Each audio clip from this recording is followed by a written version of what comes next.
Permata TV YouTube Indonesia dengan bangga mempersembahkan sebuah storytelling kekinian abad ini, diangkat dari karya besar Esa Mintarja yang sangat populer di masanya, berlatar belakang kisah tanah Jawa masa lampau dengan judul Kisah Arya Manggada.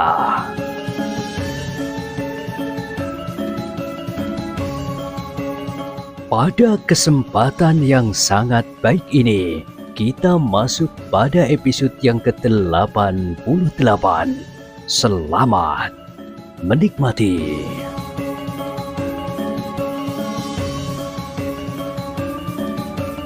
Pada episode sebelumnya telah diceritakan, Winih tersentak, tetapi Terpati telah meloncat sambil mengacukan pedangnya. Kesempatan Winih memang terlampau sempit. Yang dapat dilakukannya kemudian untuk menghindari ujung pedang yang hampir menggapai tubuhnya itu adalah dengan menjatuhkan dirinya. Ia berharap bahwa lontaran tubuh Terpati yang kuat itu akan dapat melemparkan Terpati itu melampauinya tanpa melukainya. Tetapi Terpati tidak menyerangnya dengan sepenuh tenaga. Terpati hanya ingin mengancamnya.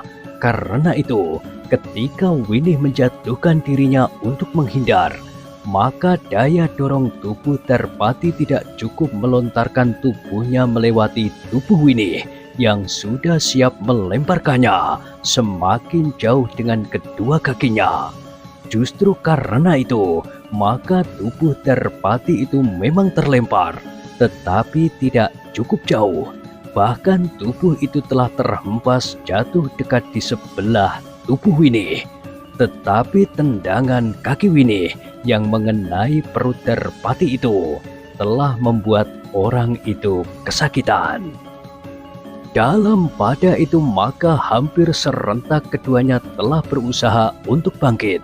Ketika Terpati sempat berdiri tegak, maka Winihlah yang justru telah mendapat kesempatan.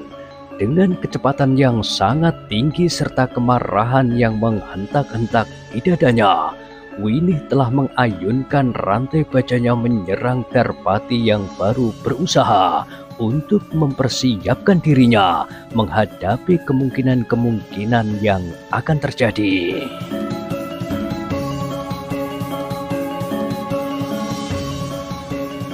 Yang terjadi kemudian ternyata telah mengejutkan orang-orang yang ada di kebun Kiai Gumroh itu.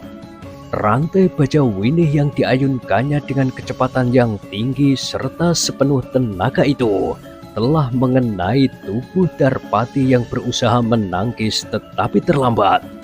Terdengar Terpati membekik kesakitan, tubuhnya terdorong surut. Sebuah luka yang panjang telah menyilang di dadanya. Sesaat ia berdiri termangu-mangu, namun wajahnya seakan-akan telah berubah. Matanya menjadi merah menyala, giginya gemeretak. Perlahan-lahan Terpati mengangkat pedangnya dan mengacukannya kepada Winih sambil berkata, "Kau adalah perempuan cantik yang paling garang yang pernah aku temui. Lebih dari 100 perempuan yang pernah aku miliki. Dan sekarang kau akan menjadi satu di antara mereka. Tidak seorang pun di antara mereka yang berkesempatan memilih apa yang dapat mereka lakukan, selain menjalankan segala perintahku dan memenuhi segala keinginanku, sampai aku menjadi jemu dan mencampakkannya." Winih menjadi gemetar. Ia melihat sesosok iblis yang menjadi merah oleh darahnya sendiri. Namun selangkah demi selangkah, Terpati masih bergerak maju dengan pedang yang terjulur. Jantung Winih rasa-rasanya berdetak semakin cepat. Sebagai seorang yang memiliki ilmu yang tinggi, Winih dibekali oleh ketahanan jiwa yang kokoh. Namun Winih memang belum mempunyai cukup banyak pengalaman. Karena itu, ketika ia melihat Terpati yang bersimbah darah itu melangkah mendekatinya, jiwanya seakan-akan telah terguncang.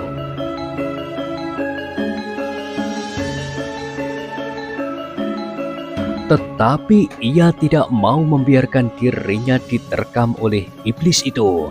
Ketika sosok yang menjadi menakutkan itu mendekatinya sambil mengajukan pedangnya, maka Winnie seakan-akan telah kehilangan pengendalian diri.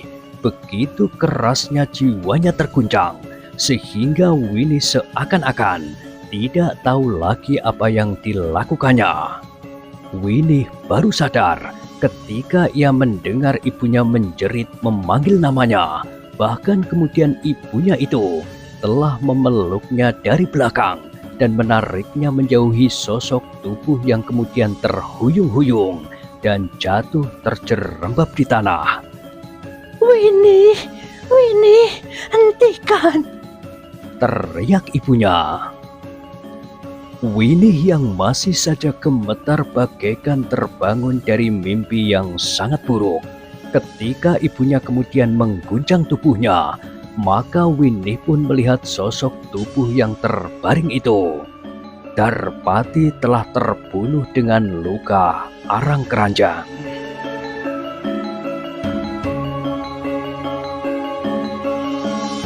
Winnie lah yang kemudian menjerit tinggi. Sambil memejamkan matanya, ia memeluk ibunya erat-erat, seakan-akan tidak mau melepaskannya lagi. Jerit Nyi Praworo dan Winnie ternyata terdengar dari halaman di depan. Sejenak kemudian, maka beberapa orang telah berlari-larian mendekati mereka.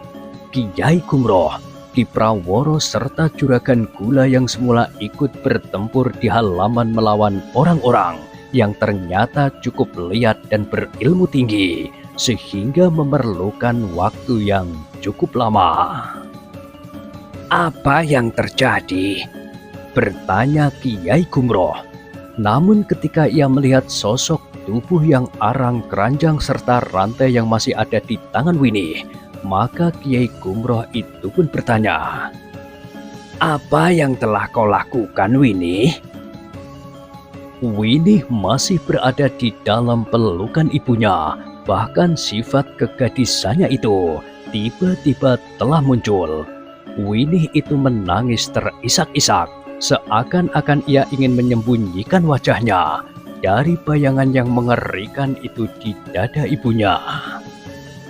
"Nyi, bukankah kau ada di sini?" bertanya Ki Praworo.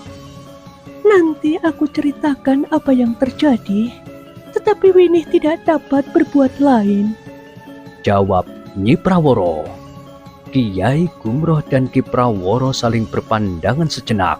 Kemudian mereka pun melihat Manggada dan Laksono yang sudah terluka dan berdarah berdiri termangu-mangu. Namun orang-orang yang datang kemudian itu tidak lagi melihat kedua ekor harimau itu lagi. Namun ketika mereka melihat luka-luka di tubuh ketiga orang yang terbunuh itu, maka mereka pun segera mengenali bahwa dua ekor harimau itu telah ikut campur pula.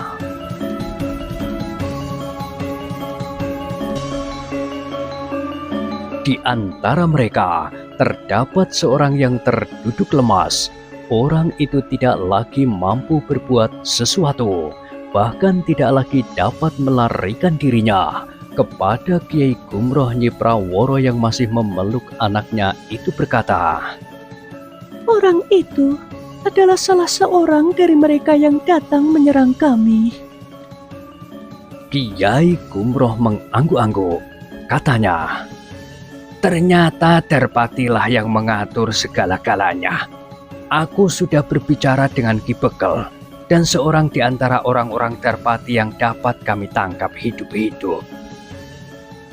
"Apakah Ki Bekel masih ada di halaman?" bertanya Nyi Praworo. "Semuanya masih lengkap. Memang ada orang-orang berilmu yang dapat melarikan diri, tetapi ada yang berhasil kami tangkap," jawab Kiai Gumroh. Lalu katanya pula, "Tetapi aku akan membawa Ki Bekel kemari. Aku akan menunjukkan kepadanya apa yang telah terjadi di sini." Nyi Praworo mengangguk kecil, namun katanya, Aku akan membawa Winih masuk. Biarlah Manggada dan Laksono yang bercerita. Mereka juga terluka? Bertanya Kiai Gumroh.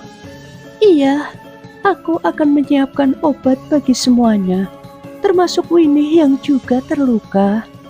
Jawab Nyi Praworo.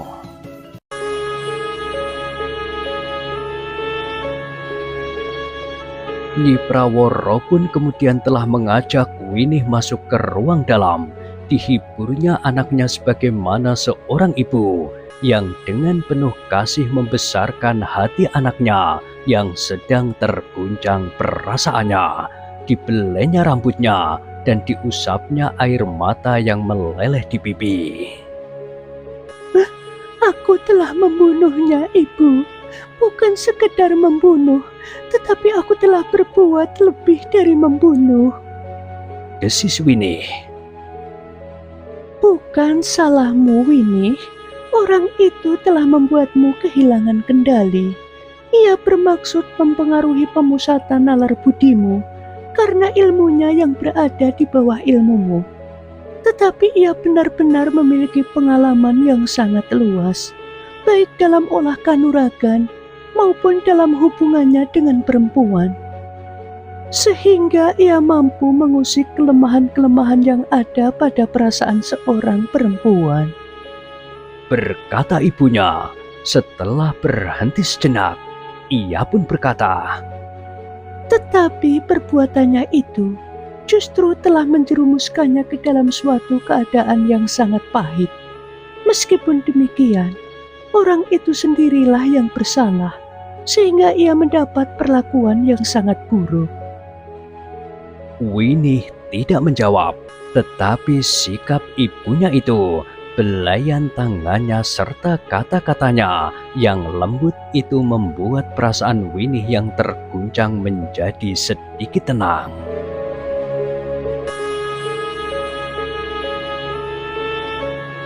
Sementara itu, Manggada dan Laksono telah bercerita tentang peristiwa yang mereka alami bersama Nyi Praworo dan Winih. Kemudian munculnya kedua ekor harimau yang memang sering datang justru pada saat-saat yang sangat diperlukan. Aku percaya bahwa kedua ekor harimau itu milik setan bongkok itu. Desis Kiai Gumroh. Ki Pandi yang kakek maksud? Bertanya Manggada. Iya, orang aneh itu. Jawab Kiai Gumroh. Manggada mengerutkan dahinya, namun di hatinya ia pun berkata, kakek juga seorang yang aneh.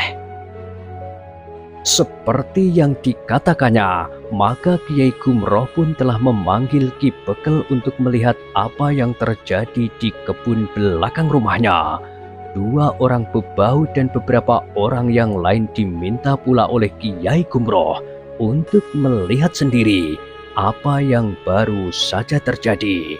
Mereka juga dipersilahkan untuk melihat tiga sosok tubuh yang dikoyak-koyak oleh kuku dan taring binatang buas.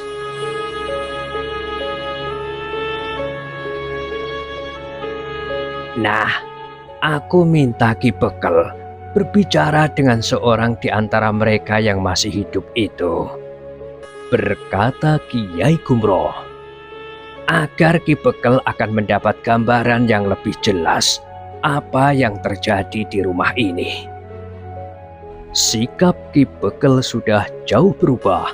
Ia tidak lagi menganggap Kiai Gumroh sebagai seorang penyadap legen dan pembuat gula kelapa saja, tetapi dengan mata kepala sendiri ia melihat apa yang telah dilakukan oleh Kiai Gumroh itu, sehingga Ki Bekel itu tidak lagi mempunyai penilaian yang salah. Meskipun demikian, ia tetap saja merasa heran atas kedunguannya. Kenapa selama ini ia menganggap bahwa Kiai Gumroh adalah seorang yang tidak berharga di padukuhannya, kecuali sekedar seorang penunggu Banjar Lama. Demikian pula atas beberapa orang kawan Kiai Gumroh yang ternyata memiliki kemampuan yang sangat tinggi. Seandainya mereka tidak dapat mengendalikan diri dan memusuhi kami, maka orang-orang sepadukuhan tentu tidak akan dapat melawan mereka.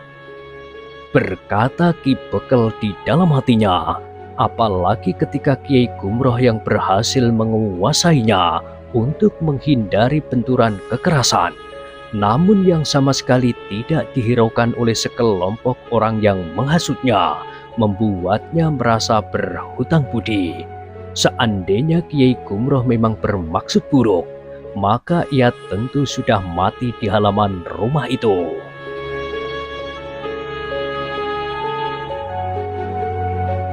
Penyesalan telah memenuhi kepala Ki Bekel. Janji, upah dan suap yang diterimanya dari orang-orang itu hampir saja harus diimbali dengan nyawanya. Beberapa saat kemudian, maka Ki Bekel dan beberapa orang bebahu serta para pembuat gula itu telah membicarakan langkah-langkah yang akan mereka ambil. Yang harus mereka lakukan pertama-tama adalah menguburkan orang-orang yang terbunuh, termasuk Darpati. 3 orang yang dikoyak-koyak harimau dan 2 orang yang bertempur di halaman melawan para pembuat gula dan Ki Praworo. Aku mohon bantuan Ki Bekel untuk memerintahkan orang-orang yang sudah berada di halaman rumah ini, berkata Kiai Gumroh. Baik Kiai, kami akan membantu apa saja yang dapat kami lakukan, jawab Ki Bekel. Seperti yang dikatakannya, maka Ki Bekel pun kemudian minta kepada orang-orang yang datang bersamanya untuk membantu menguburkan orang-orang yang terbunuh di halaman dan di kebun Kiai Gumroh itu. Kita bawa sosok-sosok tubuh itu dan kita tempatkan di Banjar Lama. Besok demikian matahari terbit, maka kita akan menguburkan mereka, berkata Ki Bekel. Demikianlah, maka setelah halaman rumah itu dibersihkan, Ki Bekel, para bebahu dan orang-orang yang mengikutinya telah minta diri. Sebagian dari mereka akan tetap berada di Banjar menunggui sosok-sosok tubuh dari korban yang jatuh di halaman rumah Kiai Gumroh itu. Sebelum meninggalkan halaman rumah Kiai Gumroh, Ki Bekel mewakili orang-orang yang datang bersamanya telah minta maaf yang sebesar-besarnya kepada Kiai Gumroh. Kami telah salah memilih langkah, berkata Ki Bekel. Tidak, jawab Kiai Gumroh. Ki Bekel tidak salah pilih. Maksud Kiai? Bertanya Ki Bekel. Ki Bekel sudah tahu bahwa jalan yang Ki Bekel pilih itu tidak wajar. Ki Bekel tahu bahwa Ki Bekel telah dihasut, diberi janji-janji, bahkan suap. Tetapi Ki Bekel tetap saja melakukannya. Bukankah itu satu kesengajaan? Satu penyalahgunaan kedudukan yang Ki Bekel emban? Ki Bekel tidak dapat menjawab. Ia hanya dapat menundukkan kepalanya. Namun kemudian terdengar ia berdesis. Ya Kiai, sekali lagi kami mohon maaf. Baiklah, setiap orang dapat melakukan kesalahan. Tetapi hendaknya kita tidak selalu mengulangi kesalahan-kesalahan yang sama. Justru yang pernah kita akui sebagai satu kesalahan, berkata Kiai Gumroh. Ki Bekel hanya dapat berdesis. Ya Kiai. Sekarang jika Ki Bekel ingin pulang, silahkan. Tetapi besok aku serahkan segala sesuatunya tentang sosok-sosok tubuh itu kepada Ki Bekel, berkata Kiai Gumroh kemudian. Baik Kiai, baik. Aku akan mengurusnya. Kiai Gumroh tidak berbicara lagi. Sementara itu, Ki Bekel pun telah minta diri dan meninggalkan halaman rumah itu. Sementara itu, beberapa orang di antara mereka telah mengurus dan memindahkan sosok-sosok tubuh itu ke Banjar. Sementara itu Nyi Praworo telah menyiapkan obat-obatan buat mereka yang terluka. Selain penghuni rumah itu, Nyi Praworo juga menyiapkan obat bagi orang yang telah dikalahkannya dan seorang lagi yang tertangkap di halaman depan. Orang itu juga telah terluka sehingga tidak sempat melarikan diri sebagaimana beberapa orang kawan mereka. Dari keduanya, Kiai Gumroh dan orang-orang yang ada di rumah itu mendengar apa yang telah dilakukan oleh Darpati dengan sepengetahuan Kiai Windukusumo. Darpati memang mendapat kesempatan untuk mencoba mengambil pusaka-pusaka itu dengan caranya. Namun ternyata cara itu telah gagal.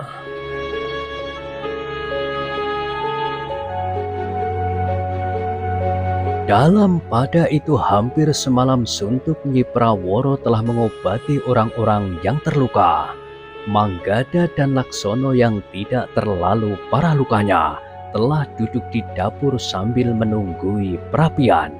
Mereka telah merebus air untuk membuat minuman bagi mereka yang telah bekerja keras, termasuk kawan-kawan Kiai Gumroh.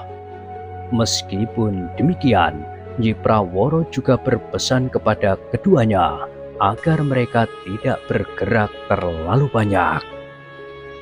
Jika air telah mendidih, beritahu aku, berkata Nyi Praworo sambil mengobati bekas lawannya yang dilukainya dengan ujung rantainya serta seorang lagi di antara orang-orang yang datang menyerang yang bertempur di halaman depan.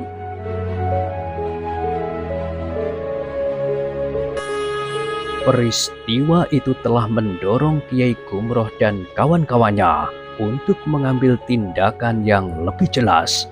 Dengan nada tinggi Juragan Gula itu berkata, "Kita tidak dapat hanya sekedar menunggu sekarang ini. Permusuhan di antara kita dengan mereka sudah semakin terbuka. Jika kita sekedar menunggu, maka pada suatu saat kita akan dapat lengah, sehingga kita benar-benar akan dapat mereka hancurkan." Kiai Gumroh mengangguk-angguk, sementara seorang di antara kawan-kawan Kiai Gumroh itu berkata, "Kita sudah tahu sarang mereka, apalagi kesulitan kita jika kita akan menyerang." Kiai Gumroh menarik nafas dalam-dalam, namun kemudian katanya, "Kita belum dapat menggambarkan kekuatan mereka. Menurut perhitunganku, saat ini orang yang disebut Panembahan itu telah berada di antara mereka." Juragan Gula itu pun kemudian berkata, "Kita memang harus membicarakannya dengan bersungguh-sungguh, tetapi segala-galanya bukan lagi rahasia sekarang. Kita sudah cukup lama berpura-pura, sementara mereka masih saja memburu kita sampai sekarang. Padahal kita merasa yakin bahwa kita tidak bersalah. Apa yang kita lakukan sesuai dengan garis yang telah ditentukan oleh perguruan kita. Kita memang sudah pasti sekarang nama-nama Windukusumo dan orang-orang yang bekerja bersamanya, orang yang disebut Panembahan dan orang-orang yang lain lagi adalah orang-orang yang telah bekerja bersama dengan pengkhianat itu," berkata salah seorang kawan Kiai Gumroh yang lain pula. "Baiklah," berkata Kiai Gumroh, "kita memang harus membicarakannya dengan bersungguh-sungguh. Kawan kita akan memastikan sasaran yang harus kita tuju. Kita memang tidak akan menunggu Kiai Windukusumo dan sang Panembahan itu datang kemari. Menurut keterangan seorang di antara mereka yang berbaik hati menghubungi kita, maka sebelum purnama, pusaka-pusaka itu sudah harus berada di tangannya. Bahkan harus sudah menyentuh jantung segar seseorang agar tuahnya tidak akan berkurang. Satu sanepo yang mengerikan. Itu adalah sekedar perlambang bahwa Panembahan itu akan menghabisi kita semuanya dengan tombak kita sendiri. berkata Juragan Gula itu. Tetapi Panembahan yang agaknya adalah Panembahan itu juga benar-benar telah membasahi kerisnya dengan darah gadis-gadis. Agaknya ia benar-benar percaya, justru karena ilmu hitamnya, bahwa hal yang demikian itu akan dapat memberikan arti bagi pusaka-pusakanya. Kawan-kawan Kiai Gumroh itu mengangguk-angguk. Agaknya Panembahan itu memang percaya bahwa dengan menusukkan ujung tombak itu pada jantung segar di dalam diri seseorang, maka pusaka-pusaka itu akan menjadi semakin bertuah. Sementara itu, selama pusaka-pusaka itu disimpan oleh Kiai Gumroh, maka hal seperti itu sama sekali tidak pernah dilakukannya, bahkan terpikir pun tidak. Karena itu, maka Kiai Gumroh itu pun berkata, "Baiklah, kita memang harus membicarakannya dengan sungguh-sungguh. Kita akan datang kepada mereka. Semakin cepat semakin baik. Kita atau merekalah yang akan hancur."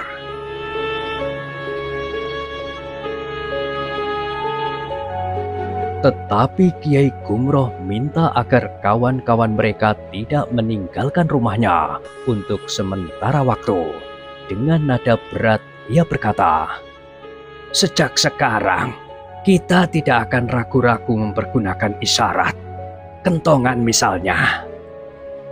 Jika demikian, kenapa kita tidak dapat meninggalkan rumahmu ini?" bertanya seseorang. "Aku dan 1-2 orang di antara kalian akan ikut pergi ke kuburan jika orang-orang Padukuhan nanti menguburkan orang-orang yang terbunuh itu," berkata Kiai Gumroh. "Untuk apa?" bertanya seorang yang lain. "Kita harus mampu membuat permainan yang dapat mengimbangi permainan mereka," jawab Kiai Gumroh. "Maksudmu?" bertanya seorang kawannya. "Berapa orang lawan yang terbunuh di rumah ini?" desis Kiai Gumroh. "4 orang di belakang, termasuk Darpati, dan 2 di halaman depan," sahut Juragan Gula itu. "6 orang, desis Kiai Gumroh. Lalu katanya, "Jika demikian, maka kuburan itu harus berjumlah 8. "Kenapa?" bertanya salah seorang kawannya yang lain. "Apakah kita akan mengubur kedua orang yang lain hidup-hidup?" Kiai Gumroh tersenyum. Beberapa orang kawannya termangu-mangu, namun seorang demi seorang kemudian mulai memahami. Ki Praworo pun kemudian mengangguk-angguk pula. Demikianlah seperti yang direncanakan. Maka ketika matahari mulai memanjat langit, maka orang-orang Padukuhan itu dipimpin langsung oleh Ki Bekel telah mengusung beberapa sosok tubuh yang terbaring di Banjar Lama. Mereka dibawa ke kuburan tua untuk dikuburkan. 6 gundukan tanah berjajar di tempat yang agak terpisah.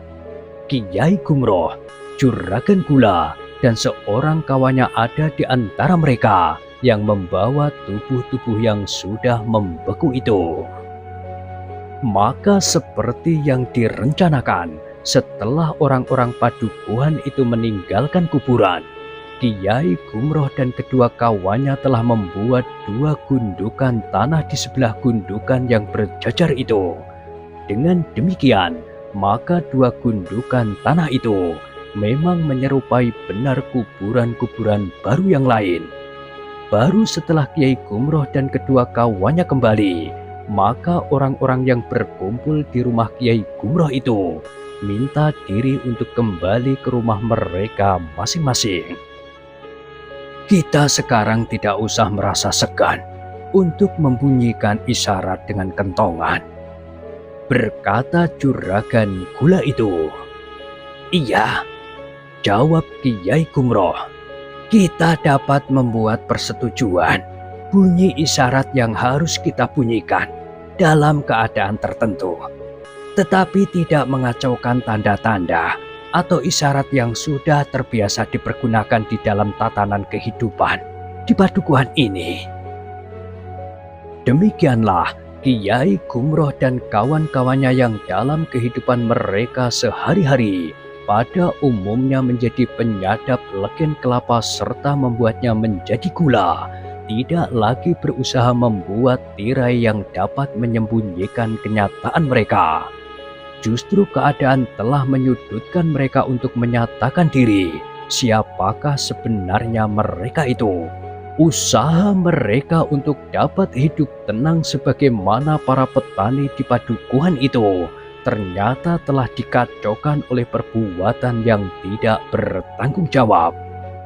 Dalam pada itu, Kiai Gumroh dan kawan-kawannya sepakat untuk membiarkan kedua orang yang terluka itu berada di rumah Kiai Gumroh.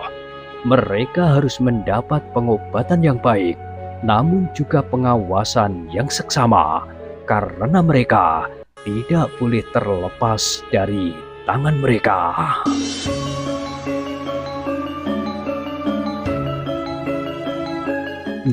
Nah, bagaimanakah kisah selanjutnya? Silahkan ikuti terus kisah Arya Manggada pada episode berikutnya. Sampai jumpa.